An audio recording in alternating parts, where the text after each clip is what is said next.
Welcome back to Bibliophiles Audio Files. This is your host, Lydia. The other one's Alyssa. She's busy at the moment. A little bit. So I today love getting sick. I know, like, she got sick again, and then I got sick again, and then she got sick again, and then I hurt my leg, and so they put me on medicine for it. I had a severe allergic reaction to it. My body is 90% a rash right now, and it is so uncomfortable and so painful. Almost had to go to the emergency room twice because of it. So I think we're still thriving. Yeah, I was just about to say, we're so thriving right now. Oh my gosh, yeah, like this whole year so far, like thank goodness it's February, but we're still Yeah. dying. So Yeah. It's so, so wonderful. dang, Anyways, huh? I was gonna say I put hand sanitizer on, but I forgot I got kitty scratches and bite marks on, so that kind of hurts a little bit. Oh my gosh. Anyways, let's start. We're on to E in the alphabet, aren't we? Echo of Old Books by Barbara Davis. It is available on Kindle Unlimited. If you don't have a Kindle Unlimited, it's $4.99 on Amazon. Here is the description. Rare book dealer Ashlyn Greer's affinity for books extends beyond the intoxicating scent of old paper, ink, and leather. She can feel the echoes of the book's previous owners, an emotional fingerprint only she can read. When Ashlyn discovers a pair of beautifully bound volumes that appear to have never been published, her gift quickly becomes an obsession. Not only is each inscribed with a startling incrimination, but the authors, Hemi and Bell, tell conflicting sides of a tragic romance. With no trace of how these mysterious books came into the world, Ashlyn is caught up in a decades-old literary mystery, beckoned by two hearts in ruins, whoever they were, wherever they are. Determined to learn the truth behind the doomed lover's tale, she reads on, following a trail of broken promises and seemingly unforgivable betrayals. Oh, unforgivable betrayals, my bad. I'm not wearing my glasses. The more Ashlyn learns about Hemi and Belle, the nearer she comes to bringing closure to their love story and to the unfinished chapters of her own life. The content warnings are suicide, anti-Semitism. Can you say that word? Thank you. Yeah. Death of a parent, mental illness, war, death, and forced institutionalization. Wow, I did it. Wow, good job. On to the reviews, madame. So on Storygraph, the average rating on there is a 4.07, I think. I did not write it down. On Storygraph, it is a 4.07, yes. Cool. So I'm smart. Anyways, this is a DNF review, I believe. It says, I found the characters unsympathetic. I cannot relate to them / like them. 3 point of views in one book, switching every chapter is too much. The modern day viewpoint is unnecessary. I believe the story would have been more compelling and easier to be interested in if the modern day viewpoint was cut down or cut out. Just a call and response between the two books would have been more engaging. There were inconsistencies in the modern viewpoint as well. The author contradicts herself several times. 5-star says, my heart was in pieces and then sewn back together. Belle and Hemi both infuriated me and made me realize how human they are, how human we all are. An absolute beautiful story, one of the best I've ever read. On Goodreads, the average rating is a 4.33. This 1-star says, I wanted to love this, but the story from the past is very annoying to me. Yeah, apparently. That is Tracy. like 80% of the book. Pretty much, yeah. Yeah. So 5-star says, woven with intriguing historical elements, the echo of old books celebrates an enduring. Endearing or endearing? It says enduring, but I think Okay. they meant endearing, but endearing romance that overcomes all obstacles and transformative power of love to heal the pain and past. So in this bit of audio, Alyssa said, hold the freaking freak, but with the golden words. But we're going to take that out. We wanted to leave this section in since it's funny. So we're going to pretend like Alyssa didn't say a cuss word because she's a good girl. Back to your regularly scheduled programming. Hold on. Wow, honestly, for us having a book-based podcast, you have such a way with words. Let's start over. Okay, so 5 stars. Woven with intriguing historical elements, the echo of old books celebrates an endearing romance that overcomes all obstacles and the transformative power of love to heal the pain of past secrets. A big-hearted gem of a novel, sure to delight true book lovers everywhere. The funny thing about that review, though, you know how she says enduring instead of endearing? It's actually an author who apparently left that review, so that's kind of funny. Anyways, Amazon. Amazon's average rating is The 4.6. This one star says, I ordered a used book that was supposed to be in good condition. However, the book has stains. Okay, shut up. Like, that's not what I want. That's not part of the book at all. No. Oh, here, 1 star. We read this book for our book club, and honestly, I was not moved. I found this book to be very, very predictable and not exciting. I found the author explaining things that didn't really need to be explained. And 5 star. I will be honest, I didn't enjoy it to begin with, but as I got farther into it and learned more about Hemi and Belle's relationship, I could feel myself hoping. I knew my hope was wasted because according to Ethan, we already knew how the book ended. Once the reading of Regretting Belle and Forever and Other Lies was done, I kind of saw where the book was going, and then you just get, just a little bit farther and your heart breaks and breaks and breaks and probably cry, and you can't figure out why you thought you would be happy when this book ended, why you thought you would hope for happiness, and then maybe you get it. Maybe happiness comes. Wow. That was a lot of words. They went through it with this book. I mean, I can relate. Yeah, oh my gosh, Samia. James? Whoa, really? There's some spoilers coming up, sweetie. You better cover your ears. Okay, first note of mine is the parents fought, so Ashlyn found peace at a local bookstore, Jamesy's. At 12, she found out she can feel emotions of who brought the book. The first was a mother's grief for her son who had died, and I cried at that part. That's like the very beginning of the book, but I cried. So like at that moment, I knew this book is going to wreck me. I don't know. It took me a minute to get into. I'm going to be honest there. But I listened to it because with the Kindle Unlimited and you get the free, because it's on Kindle Audio. Unlimited, right? Yes. Yeah, you get the free audio and stuff. Yeah. I was listening to it audio-wise and, ooh, girl. So the narrator on Spotify was giving like old Disney animation narrator. And then the male narrator, I don't know if it's just because like the male book or the Hemi's book is considered, or it's called Regretting Belle. Yeah. But the male narrator was giving like the voice that you would hear, like, you know, Beast from Beauty and the Beast would like Yes. talk. That's all I kept thinking every time I heard it. And for some reason, I don't know what it is about his voice, but gave me the feels. So Yeah, no, I loved it. that is such a 2016 thing to say, but you know, Yeah, give me the feels. the feels. I put a spell on you for sure. For sure. Okay, the mother dying of cancer because she chose not to fight because nothing is worth living for. I was That is so sad. angry. Like that made me so mad because I'm like, man, you're saying that like to your daughter, your child, you know? And then like her father shot himself on her 16th birthday while her and like family and friends were outside partying. I'm out and went up to the attic. Ka-chow. Yeah. As they say. Yeah, that's Dude, just that was just so sad. Yeah, like I just don't understand how parents can like do that. Like Yeah, no, especially that's like how beyond do me. you say there's nothing that you have to live for? Yeah. Personally, as a parent, I could never even feel like that for a moment, especially when it concerns my kids. Yeah. And then like the dad afterwards going up into the attic and ending himself. Yeah, and like bro was just like, yep, I see what she was talking about. There's really nothing to live for. Then the grandma is just like, you're coming to live with me. You're mine. You're mine. It's so sad. It's so sad. But like, I don't know if it was like her mother's mom or her father's mom, but she was just like, well, I guess you're mine now. Yeah.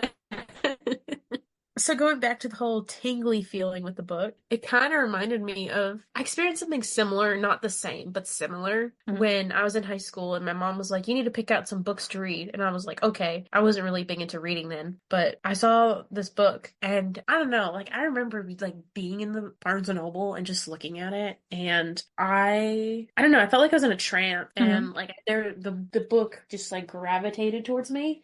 So I walked up to it and I'm like, I want this book. The book was The Selection by Kira Cass. So that was my book tingly kind of experience where I was kind of just like, this is the book I need, you know? Plot twist, that was you almost experiencing your first seizure. Yeah. Man, you could have got free books for life if you would have had a seizure at Barnes and Noble instead of Dunkin' Donuts. Damn, I didn't get free donuts or anything for life there. I just could have gotten like a free Like one. drink or beverage. Yeah, because I ordered a drink and like a donut, and I went to go get my drink, and then it happened, and I never got my drink. So they told my mom when she asked for CCTV footage, they were like, "Oh yeah, she can come back and get like her replacement drink, for, yeah, for what she like- actually ordered." And I never went back. I wonder if you walked into one and like just showed them the footage and be like, "So can I have like my drink and my donut now?" Honestly, that was like 5 years ago, so probably not, but that would have been cool. That I wish I did go back, but like at the time, Next I time you couldn't visit drive. home, you should do that.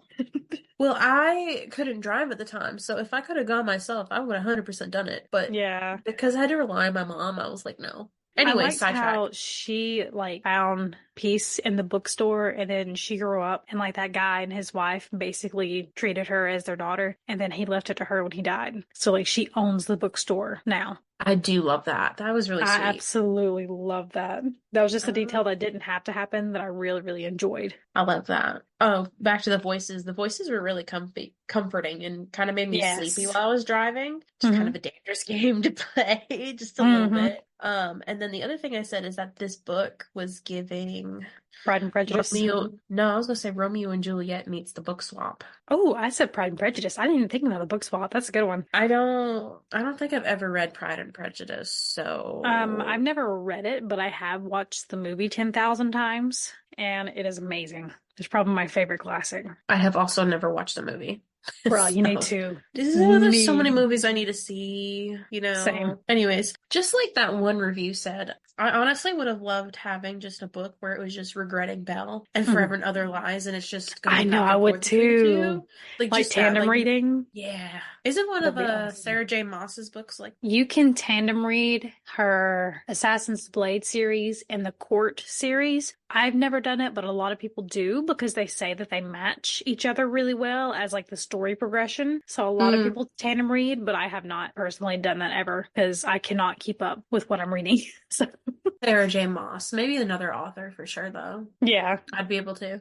The second book with the woman's POV, Belle's POV, she's a savage. His book was like, she's beautiful, elegant, wonderful, the light of the room. And then her POV is like, he's a fool. And I mean, to be fair, she's really bitter because, like, I don't blame her, she but also, dang. Because, like, he supposedly released that article, which at the time is what she thought. She thought he released the article that pretty much damned her whole family. No, she thought he sucked before that. Like, she hated him and then came to love him, and then that came out and she hated him again. But, like, when they first met, she was like, he's an arrogant, pompous bastard. For that, but like her POV was so mean. I don't remember that. I don't know. I know she was pretty mean after the fact. Yeah, I remember like I think it was when they were in the horse barn was when she finally like stopped hating him, and it was like raining and they were just sitting there talking, and then she was like, okay, well maybe you make some like maybe you're not as stuck up, pompous, British, as I thought you were. Don't remember that. I thought they kind of just hit it off right away. He thought they did, but then from her POV, like in her book, she was like, no, that is not the way. You are fantasizing everything. That is not what happened. This is a real story. It's been a minute. Mm-hmm. I honestly don't remember when I read this, but it's been at least 2 months. Sorry. But speaking of, I'd like to think that if I was Belle in her situation, or is her name Marion? Yes, I think it's Marion. If I was in her shoes, I'd forgive Hemi for the article. Yeah, it's Marion. I'd like to think that I would. I would like that. I would like to think that I would too, because he wasn't wrong about everything. He wasn't doing it just to destroy her personally and her family. He was doing it trying to bring light to this crooked guy, which happened to be her father. Yeah. It's like, I get familial, bonds. Like, that's my family. They kind of screwed up. I mean, honestly, like, if they ran away together and that article got released after the fact, like, that wouldn't be the issue really to her. Yeah. She I think the main thing was she felt betrayed because she told him things that she knew was wrong to talk about, but she didn't think she was telling a reporter. She was telling a guy she was having an affair with. Yeah. So I think that was the main thing there. What did you think about Ashlyn and Ethan, the guy who donated the books, reading them together? Oh, Girl, that was my next note. I said if Ashlyn and Ethan didn't start dating, I would sue. Yeah. I know, I was just I thought that was really cute. I no, was like, oh. this is such a, like, oh, Here it is, the moment. I was waiting. And I mean, it's a Yeah. romance reader in me. I don't know why, but I guess I didn't pay attention to like the tags on this book, so I didn't realize that it was a romance book. So, Well, the tags actually on Storygraph are fiction, literary, mystery, emotional, hopeful, reflective, and medium paced. It doesn't say romance. So when I went into this okay. book, I didn't expect it to be a romance. Okay, so I'm not crazy. Okay, No, cool. you're not crazy. Yeah, like it was talking about mystery. It didn't even mention Ethan or a guy in the description. But yeah, so like the whole romance part of it, like really, really It was a like nice that part of it. surprise. Yeah. Mm-hmm. So back to the old books. Belle, or Marion, is inviting her mid-affair man candy to a dinner party with her family while her fiance is out of town. Mm-hmm. Did that seem extremely stupid to you too, or was that just me? I mean, Because, say it like, again. obviously, My head's like, kind of like. she invited him to dinner with, like, her family. Like, not a political meal with all these other people. It was just her family. And she invited him because her fiance was gone. Well, I mean, they might have just thought they were friends. I mean, the sister kind of Well, the not, sister was like, okay, you guys were, like, looking at each other like you were a snack. I wish someone would look at me like that. Yeah, really. Yeah, I mean, yeah, I guess I get that. But I thought there was like more people, like more socialites around them. It wasn't just I don't family. think so. I'm pretty sure it was just like family and like her brother-in-law and their kids, maybe. It may have been, again, this has been like 2 months since I've read this. Yeah. I just finished the J book and we're recording the episode for E. So, Meanwhile, I'm here still on G. I'm okay. sorry. No, it's good, bro. It's giving me time to get through my TBR because my shelves are full and I have 3 stacks of books on my desk that can't fit on my shelf that I'm having to work through. But I finished one today that I'm going to give you. It's a 3 books. It's a series, but they're only like 100 pages and they are erotic. So, Ow. oh. Sign me up. Okay.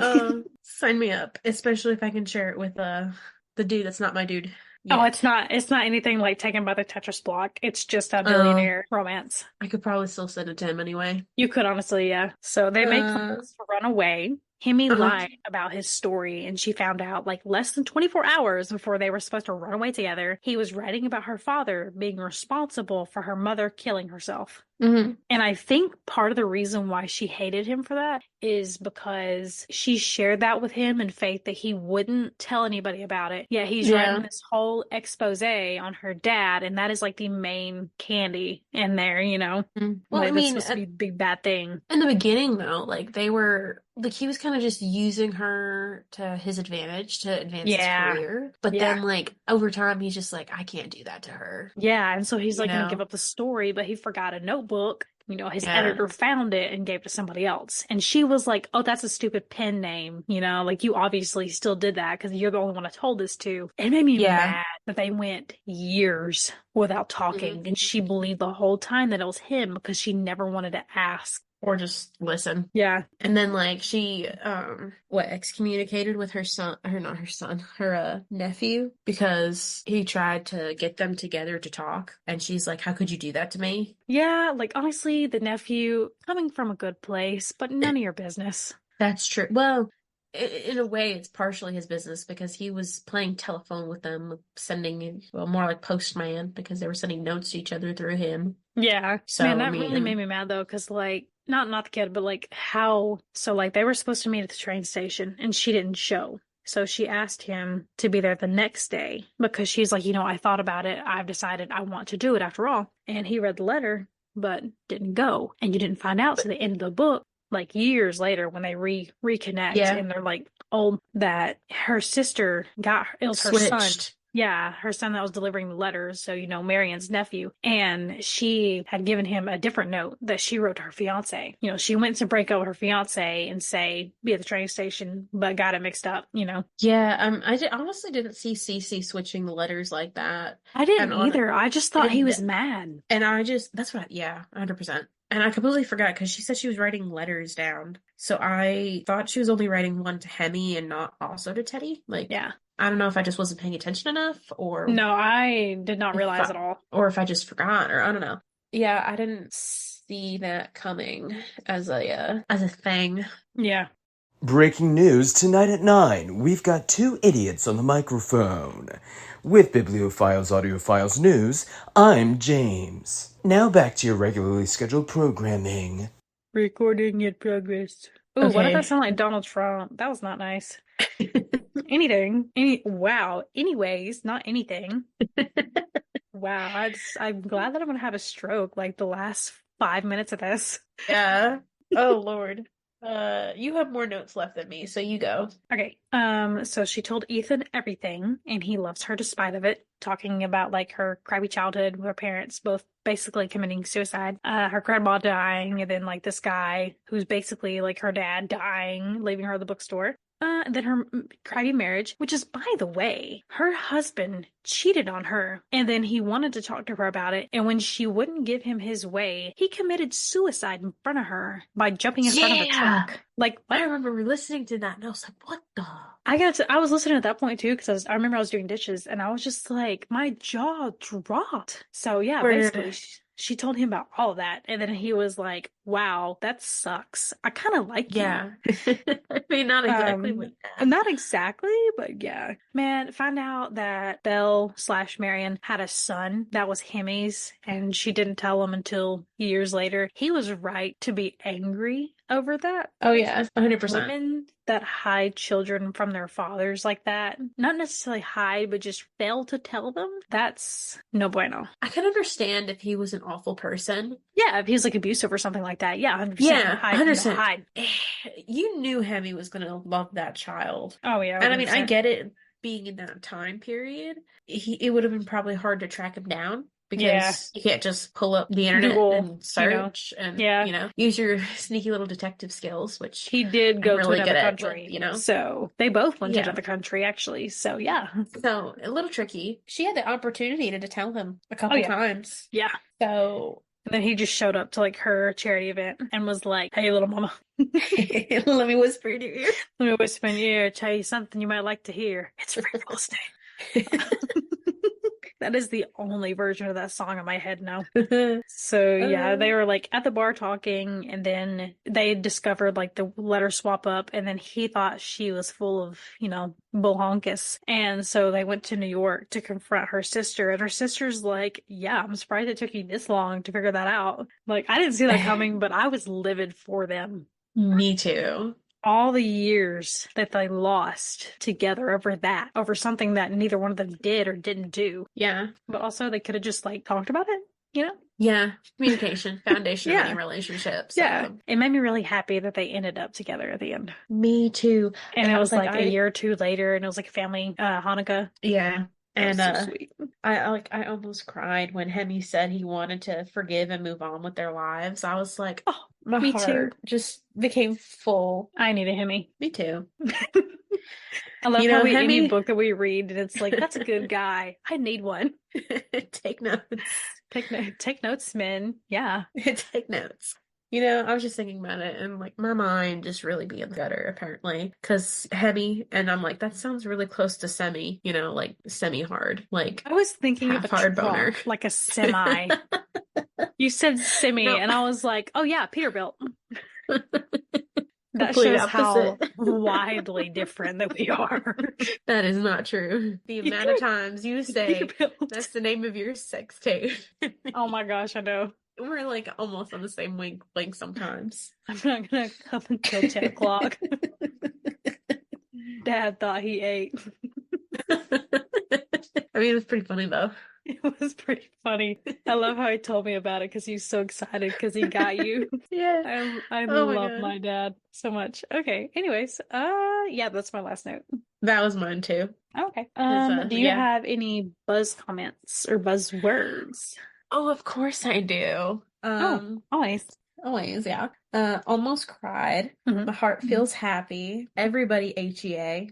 And better than I expected. Yeah. I was so nervous about recording this with you because the only thing, like, we don't ever talk about these books until we're sitting here recording because we like to be surprised. Yeah. But you were like, I kept falling asleep. And I was Yeah. like, please don't hate this book because I love it. At the beginning I was, and I think that Yeah. might have just been due to like a exhaustion from work and then listening to it, and it's just Being the sick like voices made 2 or me 3 really like, times. yeah, and then like the voices are very like comforting and they were making me sleepy. They So were. that kind of, added fuel to that little fire there, but I Yeah. really, really got into it and I loved it in Yeah. the end. My buzzwords are sad, hopeful, and unputdownable. What's your rating, ma'am? 4.5. You gave it a 4.5. I'm debating moving it up to a 5 because I only give 5s to books that I can see myself reading again, and I am not a rereader, but I 100% see myself reading this again, so I am going to bump it up to a 5. Oh, girl, good, because I'm a 5 out of 5. Oh, really? That's hard to get a 5 out of you. I know, right? I'm being very lenient, apparently. Oh, book trophy worthy too. That's another one. Yes. Yeah, it is I would very have this on my wonderful. shelf. Yeah, man, we really need to. It's such a pretty book too. It is. It's a really pretty cover. But yeah, I think that's it. Thank you for joining us on this episode of Bibliophiles Audio Files. And check out our Instagram. I forgot the handle. It's Biblio Audio Podcast at Instagram. Yep. And our email is biblioaudiopod@gmail.com. And we have a website, which is Yep. at biblioaudiopod.com. you know, for all of this to basically be the same exact name, we struggle so much to remember what they are. Listen, like if you were to ask me what I ate today, I probably couldn't tell you, and that's on I think my memory issues because Yeah. the seizures I have affected my short-term memory. So Oh, nice. so that's that. If you have another one, will it affect your long-term memory or just more short-term memory? Depends on where it's focused on in the brain, but the part of the brain that mind focused on was short-term memory and certain emotions. That's so scary that it can remember like what. focus on certain things. That's just how your brain works. So like certain parts Yeah. of your brain affect certain things in your body. So Yeah, that's You know. crazy. anyways, on that note, I guess that's it. Adios, muchachos. Sayonara. What's the other one? Arrivederci. Arrivederci. The word you can't say.